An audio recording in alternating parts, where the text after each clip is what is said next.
We talked about US financials. It has been rough for the European players. Now, is that a single name story or a sector story, Michael?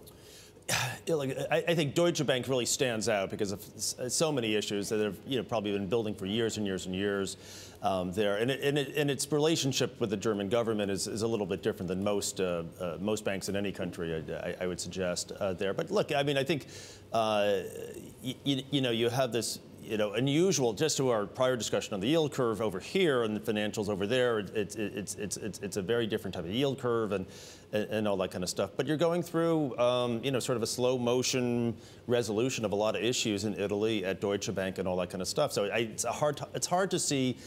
I don't see people necessarily feeling that they have to rush and buy this dip in European financials. But I want to get into this concept, and it came up in the previous conversation, that banks are the best proxies for improving economies. I understand it. It makes a whole lot of sense, but it's not happening here in the United States. And Europe is an improved economy, and it's not happening in Europe either. So what's happening?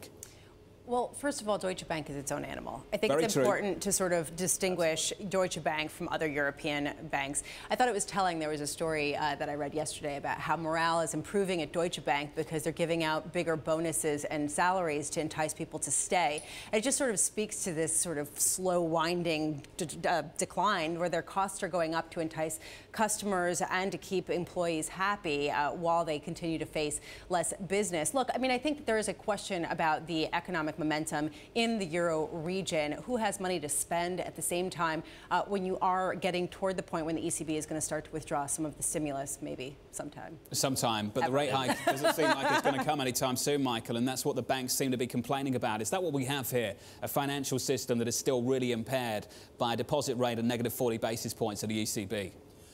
Well, yeah. I mean, I think, when I do my calculus on, you talk about the Fed's balance sheet and QT and all that, but you really have to understand that in the context of the global central bank balance sheets that are over $15 trillion, still growing thanks to the BOJ and thanks to, the ECB. In my mind,